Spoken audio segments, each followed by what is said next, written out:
मत्ती में 7वां अध्याय 24वां वचन। इसीलिए जो कोई मेरी ये बातें सुनकर उन्हें मानता है वह उस बुद्धिमान मनुष्य के समान ठहरेगा जिसने अपना घर चट्टान पर बनाया। ठीक, और 26 पढ़ दीजिए। परंतु जो कोई मेरी ये बातें सुनता है और उन पर नहीं चलता वह उस निर्बुद्धि मनुष्य के समान ठहरेगा जिसने अपना घर ढालू पर बनाया। आइए हम प्रार्थना करेंगे। हमारे स्वर्गीय आसमानी पिता, धन्यवाद देते, स्तुति करते, तारीफ करते, विशेष के परमेश्वर पिता आप आशीष दीजिए प्रभु जी। खासकर प्रभु जी आपने दो मनुष्यों के बारे में बताया, एक बुद्धिमान है प्रभु, एक निर्बुद्धि है प्रभु जी, और इससे हमें सीखने को मिले प्रभु जी, आशीष दीजिए, यीशु के नाम से मांगते हैं, आमीन। हालेलुया। यह वचन क्या कहता है? दो मनुष्य के बारे में पढ़ते हैं। कहता है कि इसलिए जो कोई मेरी बातें सुनकर उन्हें मानता है, जो कोई मेरी बातें सुनता है, प्रभु यीशु मसीह बोल रहे हैं, जो मैं प्रचार कर रहा हूँ, जो मैं वचन सुना रहा हूँ, उसको सुनकर, ठीक है, और सुनकर उन्हें मानता है, जो उसको अपने जीवन में करता है, वो कैसे है? वो उस बुद्धिमान मनुष्य के समान है जिसने चट्टान पर अपना घर बनाया है। Hallelujah, hallelujah. तो यहाँ प्रभु यीशु मसीह की बातों को सुनकर जो उसको सुनता है, वचन सुनता है और उसको क्या करता है? मान लेता है, विश्वास करता है और उसके अनुसार अपने जीवन में करता है, तो क्या होता है? वो बुद्धिमान मनुष्य है। क्या है ये? बुद्धिमान मनुष्य। और वो बुद्धिमान मनुष्य कैसा है? जो जिसने चट्टान पर घर बनाया है। किस पर घर बनाया है? चट्टान पर घर बनाया। जो चट्टान पर घर बनाता है, जो उसको अच्छे से नींव डालकर जब बना लेता है, तो क्या होता है? वो इतना मजबूत बनता है, इतना ऐसा एक सेफ जगह हो जाता है कि वो क्या होता है? नीचे लिखा है कि और मैं बरसा और बाढ़े आई और आंधियां चली और उस घर से टकराई, फिर भी वह नहीं गिरा क्योंकि उसकी नींव चट्टान पर डाली गई थी। हालेलुया। जो चट्टान पर घर बनाता है, उसमें नींव डालता है, उसको खोद कर अच्छा सा नींव डालकर क्या करता है? उसको घर बना लेता है, मकान बना लेता है। तो क्या होता है कि उसमें लिखा है कि मेघ बरसता है और बाढ़ आती है और आंधियां चलती है और घर पे टकराती है, मगर घर गिरता नहीं है। हालेलुया। तो वचन क्या कहता है कि बुद्धिमान मनुष्य क्या समझता है कि भाई मैं अपने घर को मजबूती से बनाऊं ताकि कई कई साल तक रह करके, होता है ना। तो ये हमें समझना चाहिए कि जो बुद्धिमान मनुष्य होता है वो क्या करता है? जब संसार में जो घर बनाते हैं, क्या करते हैं? नींव अच्छा सा खोद कर क्या करते हैं? उसमें पिल्लर डालकर, आज तो कई जो क्या करते हैं, केमिकल भी डालते हैं, सरिया से अच्छे से बांध कर क्या करते हैं? मकान बनाते हैं, और कई सालों तक चलता है, ठीक है ना। बुद्धिमान मनुष्य ऐसे करता है। जो क्या होगा उससे, उसको क्यों करना है, क्यों कर रहा है ऐसे? क्योंकि उस घर में, उस मकान में कौन रहेगा? वो रहेंगे, उसके भविष्य रहेगा, मतलब उसके बच्चे रहेंगे, उसके पोते पोती रहेंगे, क्योंकि वो एक मजबूती से बनाया गया वो घर होता है। आप देखोगे अभी तो मकान क्या होता है, एक समय पीरियड है कि भाई 100 साल तक चलता है, जो अभी हम बना रहे हैं, ठीक है ना। मगर पुराने समय के जो घर होते थे कितने सालों से बने हुए होंगे, ठीक है ना। उसके कई घर तो ऐसे कि जो हजारों साल से चलते हैं, कई सौ साल जो अभी भी मकान बने हुए होते हैं ना, जो मतलब 500 साल 600 साल, या फिर जो हमारे दुनिया, हमारे देश में भी क्या होता है, कितने लोगों ने कई सौ साल घर बनाया और आज भी वो टिका हुआ है, क्योंकि उसको अच्छे से उन्होंने बनाया हुआ होता है। तो एक मकान क्या होता है? एक भविष्य, उसके परिवार के लिए भविष्य है, उसके आशीष का एक कारण बनता है। तो ऐसा मनुष्य जो होता है, जो वो उदाहरण देता है कि जो मेरी बातें मानता है, जो सुनकर मेरी बातों को मानता है, तो बुद्धिमान मनुष्य के समान होता है। तो आप लोग जितने भी लोग हैं, मैं हूं, जब प्रभु के वचन को सुनते हैं और उन्हें मानते हैं, हम बुद्धिमान मनुष्य हैं। हालेलुया। बुद्धिमान मनुष्य क्या करता है? बातों को सुनता है, प्रभु की बातों को सुनता है और उसको मानता है, और वो चट्टान में घर बनाने के स्वरूप में होता है। चट्टान क्यों बोला प्रभु ने? कि वचन कहता है कि यीशु मसीह को चट्टान के रूप में बताया गया है। यीशु मसीह की बातों को चट्टान के रूप में बताया गया। वचन क्या कहता है कि जो जो चट्टान क्या हमारे लिए? यीशु का मतलब क्या है? वो जो है वचन। बाइबल में क्या हुआ? जो वचन बोला गया वो उसमें यीशु मसीह है, वो यीशु मसीह का जान, यीशु मसीह का उसमें जीवन है, ठीक है ना। जो उसको सुनता है और उसमें आंसर करता है, तो वो यीशु के ऊपर अपना घर बनाता है, यीशु मसीह के वचन के आधार पर अपना घर बनाता है। हालेलुया। वचन क्या कहता है? हम यूहन्ना में क्या पढ़ते हैं कि वचन देहधारी हुआ और उसने हमारे बीच में वास किया। तो वचन कौन है? यीशु मसीह। इसलिए जो वचन आप सुन रहे हो, उसको मानते हो, तो क्या करते हो? अपने आत्मिक जीवन को, अपने पारिवारिक जीवन को क्या करते हो? प्रभु के उस मजबूत आधार पर बना रहे हो, और उसमें क्या होगा? आंधियां चलेगी, बारिश होगी, और क्या मेघ बरसेगा, तूफान आएगा, मगर वो आपका घर स्थिर रहेगा। जब आप प्रभु यीशु मसीह की बातों के ऊपर जो अपना आत्मिक जीवन बनाओगे, उसके अनुसार करोगे, तो जो कोई भी छोटी मोटी बातें आती है जो आपको विचलित करती है, तो नहीं डरोगे। अचानक जो शैतान आपके जीवन में काम करेगा आपके विश्वास को तोड़ने के लिए, आपका विश्वास नहीं टूटेगा। आप क्या बोलोगे कि दुख तो आएंगे मगर मेरे साथ कौन है? प्रभु यीशु मसीह। क्योंकि मैंने घर किसके पर बनाया है? चट्टान पर बनाया। मैंने घर वो बनाया कि मेरी प्रभु के बातों को सुनकर मैंने क्या किया, उस बातों में जो उस वचनों के ऊपर मेरा आधार है, जीवन का आधार है। तो मेघ बरसेगा और पानी आएगा और तूफान आएगा, मगर आपका आत्मिक जीवन, विश्वास का जीवन कभी भी नहीं गिरेगा। हालेलुया। कितने ही लोग ऐसे हैं कि क्या होता है, प्रभु में जो आते तो हैं, और क्या होता है कि उनका जो वचन के आधार पर उनका जीवन नहीं होने की वजह से 1 साल 2 साल 3 साल 5 साल के बाद क्या करते हैं, प्रभु को छोड़कर चले जाते हैं। क्यों छोड़ के चले जाते हैं? क्योंकि उनका जीवन का जो आधार क्या, वचन नहीं है। वचन क्या कहता है कि आकाश और पृथ्वी टल जाएगी मगर मेरा वचन कभी नहीं टलेगा। हालेलुया। क्यों नहीं टलेगा? क्योंकि प्रभु यीशु मसीह खुद कहता है, मैं देहधारी होकर दुनिया में आया हूँ। वचन कहता है, आदि में वचन था, वचन परमेश्वर के साथ, और वचन परमेश्वर था। और वचन देहधारी हुआ, यीशु मसीह के रूप में हमारे बीच में आया। जैसे जब कभी भी आप जो है वचन सुनते हो, उस पर विश्वास करते हो, उसके अलावा कोई भी कुछ भी आपको बता, वचन के अलावा कोई बताए, उस पर विश्वास मत कीजिए, उसको आधार मत बनाइए।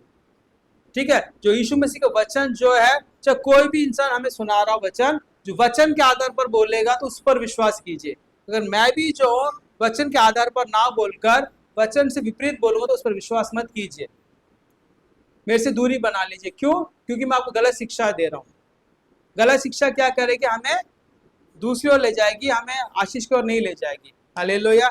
इसलिए मेरे प्यारे भाई और बहनों, मैं क्या कहना चाह रहा हूँ कि जो वचन आपको सुनाया जाता है उस पर अपना वचन, आत्मिक जीवन का आधार रखिए, प्रभु यीशु मसीह पर रखिए। ठीक है? अभी जैसे हमने भजन संहिता में पढ़ा कि जवान सिंहों को तो घटी हो जाती है मगर परमेश्वर खोजने वाले को कोई घटी नहीं होती। एक वचन है, इस वचन को जब उच्चारण करके आप प्रार्थना करोगे, प्रभु जी आज मैंने जो है चर्च में वचन सुना है कि जवान शेरों को तो, जवान सिंहों को तो कमी घटी हो सकती है, तो जो यहोवा पर भरोसा रखता है उसको कोई भी भली वस्तु घटी नहीं होती। मैं उस पर विश्वास करता हूँ क्योंकि वो आपका वचन है, इसलिए मैं विश्वास करता हूँ कि मेरे जीवन में कोई घटी आप नहीं होने दोगे करके आप हाँ में प्रार्थना करोगे, तो निश्चय आप देखो उसका अद्भुत काम है ना, वो आपको होते हुआ देखोगे।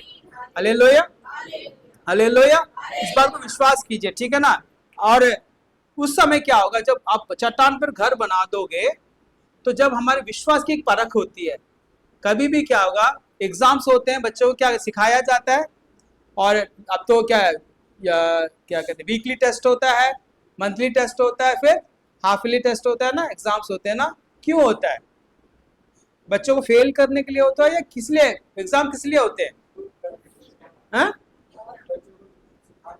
बच्चों को सिखाने के लिए, ये टेस्ट करने के लिए बच्चों को जो हमने सिखाया है ना, उसको आता है या नहीं आता है, उसने सीखा या नहीं सीखा है। समझ रहे हो? अगर आप कहोगे कि मैं प्रभु पर विश्वास करता हूं, अगर आप बोलोगे, तो आपको विश्वास की परख होगी कि आपके लिए एक टेस्ट आएगा, आप विश्वास करते हो या नहीं करते हो करके। समझ रहे बात को? इसलिए जब कभी भी हम कहते हैं कि मैंने चट्टान पर घर बनाया है, उस घर को मजबूती से आपने बनाया या नहीं बनाया करके क्या होगा, मेघ बरसेगा, तूफान आएगा, आंधियां चलेगी, किस लिए? उस मकान को टेस्ट करने के लिए। हालेलुया। इसलिए जब आप प्रभु पर विश्वास करते हो तो आपके ऊपर भी क्या आंधियां चलेगी, बरसेगा, किस लिए? आपने जो विश्वास प्रभु पर रखा होगा ना, मजबूत है या नहीं करके। हालेलुया। जब वो नहीं गिरेगा, मजबूती से बना रहेगा, तो क्या होगा, उस घर में कौन रहेगा? आपका आने वाला जनरेशन, आपका जो विश्वास का जीवन क्या उसमें स्थिर बना रहेगा। इसलिए जब कभी भी जब प्रभु पर आते, प्रभु के साथ आते हो, प्रभु में प्रार्थना करने आते हो, प्रभु के चर्च में आते हो, तो अगर कोई रुकावट आती है, दिक्कतें होती है, परेशानियां होती है, तो क्या करें? डरना नहीं है आपने। वो आपके जो विश्वास की जो है ना परख है, जो आपने नींव डाली उसका परख है, इसलिए उसमें चिंता मत कीजिए, क्योंकि उसमें से खरा निकल कर आपने निकलना है। हालेलुया। इस बात को ध्यान रखिए। फिर वो कहता है कि जो निर्बुद्धि है, परंतु जो कोई ये बातें सुनता है और उन पर नहीं चलता, वह उस निर्बुद्धि मनुष्य के समान ठहरेगा जिसने अपना घर बालू पर बनाया। हालेलुया। तो ऐसे लोग जो होते हैं, जो वचन तो सुनते हैं, वचन सुनते हैं मगर उस पर चलते नहीं है, उसको मानते नहीं है, तो वो निर्बुद्धि मनुष्य के समान होते हैं जिसने बालू पर, बालू क्या है, बालू किसी को कहते हैं, रेत कहते हैं। रेत में क्या घर बनाने से क्या होगा, ठहरेगा, ढह जाएगा, है ना, ठीक है ना। इसलिए जो कोई प्रभु का वचन सुनता है मैं उसको मानता नहीं है, तो वो बालू पर घर बनाने जैसे होता है। आप आते रहे हो, क्या कर रहे हो, आप इतने मेहनत से आ रहे हो, घर अपना दूर से भी आ रहे हो, करीब से भी आ रहे हो, यहाँ आकर 2 घंटा अपना टाइम देते हो, ठीक है ना, आ गए, आपने वचन सुन लिया। वचन सुनने के बाद जो वचन जो है दोबारा जो प्रभु की ओर से वचन है, पवित्र आत्मा में सिखा रहा है, इस वचन को सुनने के बाद अगर आप नहीं करोगे और निर्बुद्धि के समान उस मनुष्य के समान ठहरोगे जिसने कीमती से कीमती वचन सुना है। इस दुनिया में जो ये बाइबल का वचन जो है इतना महत्वपूर्ण है, इसमें जीवन है, इसने कितने लोगों के जीवन को बदल डाला। जो क्या कहते हैं, ऐसे कई उदाहरण है, जैसे तमिलनाडु वगैरह में, या हमने भी दिल्ली में पहले कई सालों पहले वचन लिखते थे दीवारों में, यीशु मसीह आपसे प्रेम करता है, यीशु मसीह, ऐसे कई चीज लिखे होते हैं। तो ऐसे वचन क्या करते हैं, कितने लोगों का वचन जो है ना, जो है उस वचन को पढ़ते हैं, कई लोग जाते हैं आत्महत्या करने के लिए। और तमिलनाडु वगैरह में तो जो दीवारों में, बड़े बड़े पहाड़ों में और पेड़ों में जो ना वचन जो है ना प्लेट में बनाकर उसमें कील से ठोक दिया जाता था। कितने लोगों ने उसको देखकर पढ़कर उन्हें उद्धार पाया, किसके वजह से, उस वचन में जो जीवन है, इस वजह से, ठीक है। अब जब वचन यहाँ सुनाया जा रहा है तो इसमें जीवन है, और जीवन आप देख रहे हो, वचन सुन, जीवित वचन को सुन रहे हो, और सुनने के बाद क्या कर रहे हो, आप उसको नहीं मान रहे हो, उसमें नहीं चल रहे, तो क्या होगा, इतना कीमती चीजें मिलने के बाद भी अगर हम नहीं करें तो समझदार कहलाएंगे नहीं कहलाएंगे। अगर हमारे पास कुछ नहीं है तो ठीक है, हम कुछ नहीं कर सकते, पर वचन सुन रहे हैं और प्रभु के आशीष को पाने के लिए हम क्या करें, हमें सिखाया जा रहा है, बताया जा रहा है, मैं उसको हम क्या करें, अपने जीवन में लागू नहीं करें, तो हम निर्बुद्धि मनुष्य के समान हैं। किसी ने आपको खजाना दे दिया है, खजाना दे दिया आपने, और उस खजाने को आपने क्या किया, जाकर सेफली ना रखकर आपने लापरवाही से आपने कहीं छोड़ दिया है, तो हम समझदार होंगे इस समय में नहीं होंगे, हम निर्बुद्धि। इसलिए कहता है कि निर्बुद्धि वो होते हैं जिनको सौंप दिया जाता है और उस वैल्यू, उसका ना वैल्यू नहीं समझते। जो चीज आपको सौंपा गया है ना, उसकी जो कीमत नहीं समझ पा रहे हो, कितना महत्वपूर्ण कर रहे हो आप नहीं समझ पा रहे हो, इसलिए हम निर्बुद्धि है। समझ रहे हो, छोटे बच्चों को अगर हम लोग क्या कहते हैं 2000 का नोट भी देंगे तो उसको क्या, उसके लिए तो कागज है ना, उसके लिए क्या करेगा वो 10 रुपए भी, और बाकी जो कलर डिफरेंट है और बाकी उसके लिए क्या नहीं है, उसका वैल्यू नहीं समझ पा रहा ना, तो उसको क्या कहेंगे, यार बच्चा है अभी, इसलिए इसको समझ में नहीं आ रहा, ठीक है ना। पर वही चीज ना बड़े लोग क्या कहेंगे, तो क्या बोलेंगे, ये बेवकूफ आदमी है, या 2000 का नोट दिया तो उसने पता नहीं गुम कर दिया। तो इसलिए जो कीमती चीज आपको दिया जा रहा है उस वचन के रूप में, उसकी वैल्यू समझिए। क्या समझिए, वैल्यू समझो, प्रचार सुन रहे हो, जो प्रभु के बारे में सीख रहे हो, उसकी वैल्यू समझिए। छोटी से छोटी बात, बड़ी से बड़ी बात भी क्या आपके लिए, आपके जीवन को बदल सकती है। आपके जीवन को बदलना मतलब आपके जीवन को जो अभी जिस परिस्थिति से गुजर रहे हो, परेशानियों में, दुख में, कष्ट में, बोझ में, एक बंधन में गुजर रहे हो, कुछ भी मेहनत करते हो आपको नहीं मिल पाता, उसको बरकत नहीं होती, तो उस स्थिति से जो गुजर रहे हो ना, उस स्थिति को बदलने में क्या है, शक्ति किसमें है, इस वचन में। हालेलुया। इस पर विश्वास कीजिए, क्योंकि मैंने भी अपने जीवन में विश्वास किया था, मैंने, और मेरे जीवन बदला, ठीक है ना। तो निर्बुद्धि कौन है, जो वचन को सुनता है और उसके अनुसार नहीं करता है। तब क्या होता है, उसने घर तो बना लिया, क्या बना लिया, बालू पर अपना घर बना लिया, चल जैसे तैसे घर बना लिया, और क्या हुआ 27 में, पढ़ दीजिए 27। और में वर्षा और बाढ़ें आई और आंधियां चली और उस घर में टकराई और वह गिरकर सत्यानाश हो गया। हालेलुया।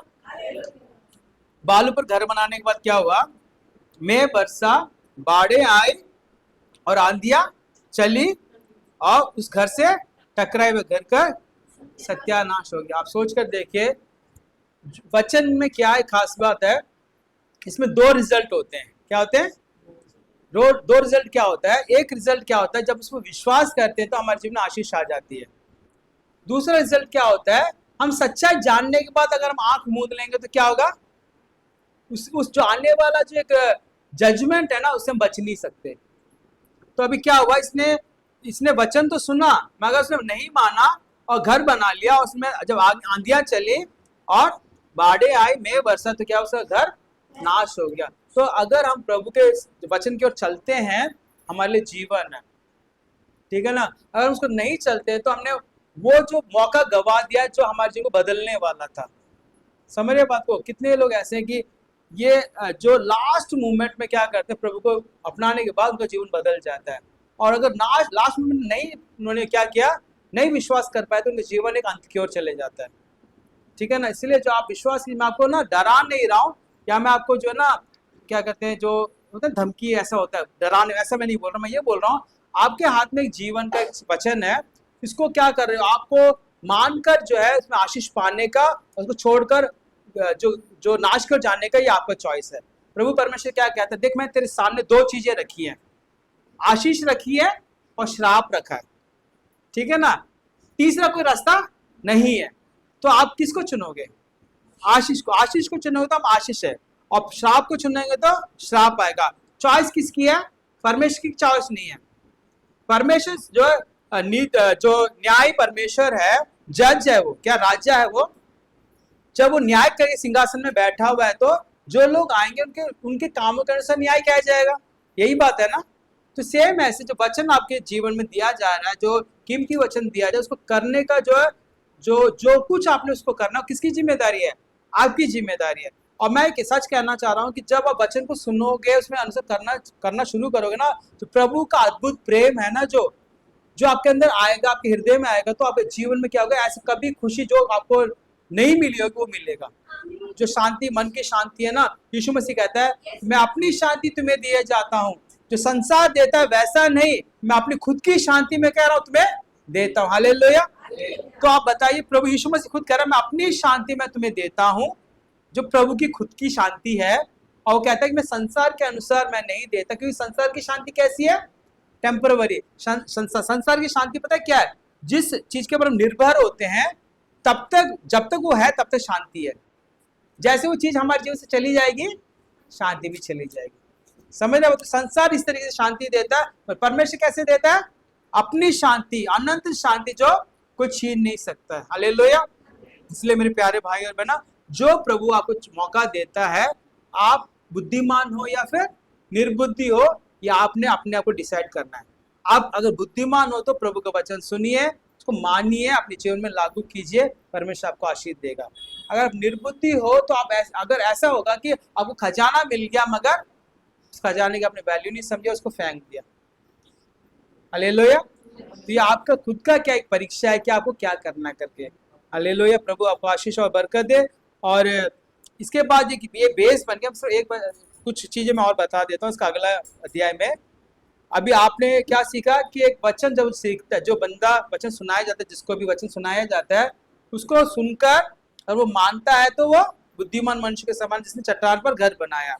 और वचन को सुनकर जो नहीं मानता है, उसने क्या किया? बालू पर घर बनाया। जब वो मेघ बरसेगा तो वो सत्यानाश हो जाएगा। ठीक है ना? ये बेस आपने समझ लिया। और एक बात नीचे लिखा है, आप 8वें अध्याय में पहला दूसरा वचन पढ़ दीजिए। जब वह उस पहाड़ से उतरा तो एक बड़ी भीड़ उसके पीछे हुई, और देखो एक कोढ़ी ने पास आकर उसे प्रणाम किया और कहा, हे प्रभु, यदि तू चाहे तो मुझे शुद्ध कर सकता है। यीशु ने हाथ बढ़ाकर उसे छुआ और कहा, मैं चाहता हूँ तू शुद्ध हो जा। और वह तुरंत कोढ़ से शुद्ध हो गया। ठीक है, क्या लिखा है? प्रभु ने क्या किया? पहले एक विश्वास के बारे में बात किया, बुद्धिमान और निर्बुद्धि के बारे में बात किया। अब सोच लो हम लोग क्या है? अब हम लोग सब कौन है? बुद्धिमान है। हम लोग कौन है? हम निर्बुद्धि नहीं है। ठीक है ना? हमने क्या किया? वचन सुना और वचन पे हमने माना और उसमें हम कर रहे। हालेलुया। यहाँ जितने भी हम लोग बैठे, कौन है? हम लोग बुद्धिमान लोग हैं, क्योंकि हम निर्बुद्धि नहीं है। हम बालू पर घर नहीं बनाएंगे, हम चट्टान पर घर बनाएंगे। हम बनाएंगे यीशु मसीह के वचन के ऊपर, हम अपना घर बनाएंगे। हालेलुया। हम सब कौन है? बुद्धिमान। हम सब कौन है? आमीन। हालेलुया। अब बुद्धिमान व्यक्ति क्या करता है? उसके बाद एक आगे एक स्टेप करता है। वहां क्या होता है? यीशु मसीह पहाड़ से नीचे उतरता है, वहां बड़ी भीड़ आती है। भीड़ में देखो एक कोढ़ी था। भीड़ में कोढ़ी इंसान आया, उसने बोला, उसने प्रणाम किया प्रभु यीशु मसीह को और कहा कि हे प्रभु, यदि तू चाहे तो मैं शुद्ध हो सकता हूँ। हालेलुया। वो आता और क्या कहता है? वो उसके ऊपर वो बुद्धिमान क्या है? बुद्धिमान मनुष्य हो गया। और वो कहता है कि बुद्धिमान व्यक्ति क्या बोलते हैं? प्रभु यीशु मसीह, आप जो चाहते हो मेरे जीवन में कर दीजिए, मैं जो चाहता हूँ वो मत कीजिए, क्योंकि मैं जो चाहता हूँ ना सारी गड़बड़ियां हैं। हम जो जितने भी बातें चाहते हैं ना, उसमें क्या है? खोट है, परेशानी है, दुख है, जो कुछ अब हम दुख झेल रहे हैं ना, किसकी वजह से? 99% हम अपने लिए खुद की वजह से झेल रहे हैं। अगर मैं दुख झेल रहा हूँ या आप दुख झेल रहे हो, किसकी वजह से? दूसरे ने कम किया होगा, हमने खुद अपने जीवन को गड़बड़ में डाला होगा, ठीक है ना। मगर वो क्या कहता है, ये इंसान क्या कहता है, कोढ़ी होने के बावजूद क्या कहता है कि प्रभु यीशु मसीह, प्रभु यदि तू चाहे तो मैं शुद्ध हो सकता हूँ। तो बुद्धिमान मनुष्य हमेशा पता है क्या करते हैं, जो प्रभु के वचन को सीखते हैं, कहते हैं प्रभु जी मैं जो चाहता हूँ मत कीजिए, आप जो चाहते हो कीजिए, क्योंकि मैं जो चाहता हूँ हमेशा गड़बड़ी में खत्म होता है, परेशानियां खड़ी हो जाती है, लड़ाई झगड़ा हो जाता है, इसलिए मैं अब थक गया हूँ, मुझे अब से हटा दीजिए। अब जो मैं आपके पास आ गया हूँ, मैंने अपना जीवन आपको दे दिया, मैंने बुद्धिमान मनुष्य में आपके वचन को मान रहा हूँ, इसलिए जो कुछ आप चाहते हैं ना वो मेरे जीवन में कर दीजिए। हालेलुया।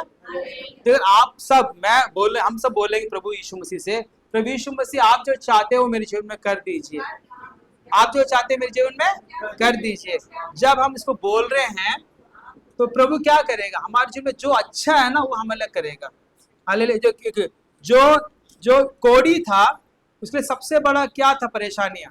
कोढ़ी जो इंसान होते हैं सबके साथ मिलके बैठ नहीं सकते, खा नहीं सकते, उनको क्या गांव से बाहर रखा जाता है, ऐसा ही होता है ना, पुराने समय में होता है, आज भी कई जगह होते हैं कि जो, क्योंकि वो छुआछूत की बीमारी होती है, दूसरों को लग जाती है, और वो आता है कि उसके लिए एक श्राप था, वो क्या था, श्राप था। मगर वो इंसान समझदार था, उसने ये बोल दिया प्रभु यदि तू चाहे तो मुझे शुद्ध कर दे। हालेलुया। आप सब जितने भी लोग हम ये बोलेंगे अगर प्रभु को देखकर, प्रभु यीशु मसीह आप जो चाहते हैं मेरे जीवन में कर दीजिए, आप जो चाहते हैं मेरे परिवार में कर दीजिए, आप जो चाहते हैं मेरे बच्चों के जीवन में कर दीजिए, अगर बोलोगे तो प्रभु पता क्या बोलेगा कि मैं चाहता हूं। यीशु ने हाथ बढ़ाकर उससे छुआ और कहा मैं चाहता हूं कि तू शुद्ध हो जा। प्रभु क्या बोलेगा, मैं चाहता हूं तेरे जीवन में आशीष आ जाए, मैं चाहता हूं जो बेस्ट है वो तेरे लिए हो जाए करके मैं चाहता हूं।